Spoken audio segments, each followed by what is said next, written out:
Solapur news 24 मध्ये आपलं स्वागत आहे। आजच्या प्रमुख बातम्यांवर एक नजर टाकूया। सोलापूर मंगळवेढा मार्गावर कामती येथील उड्डाणपुलाजवळ झालेल्या भीषण अपघातात दुचाकीवरील दोघांचा मृत्यू झाल्याची घटना घडली। मंगळवेढ्याकडून सोलापूरच्या दिशेनं भरधाव येणाऱ्या टेम्पोनं दुचाकीला मागून जोरदार धडक दिल्यानं हा अपघात झाला। बालाजी यल्लाप्पा खरात वय 42 व सुरेश अण्णा होनमानी 47 दोघेही राहणार वटवटे तालुका मोहोळ अशी मृतांची नावे आहेत। दोघे जण आपल्या दुचाकीवरून कामतीकडे जात असताना हा अपघात घडला। मिळालेल्या माहितीनुसार आयशर टेम्पो MH13DQ 6316 न कामती येथील उड्डाणपुलाजवळ दुचाकीला जोराची धडक दिली।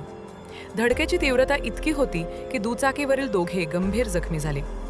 पोलिसांनी नागरिकांच्या मदतीनं जखमींना तातडीनं रुग्णवाहिकेतून सोलापूर येथील शासकीय रुग्णालयात उपचारासाठी हलवण्यात आले।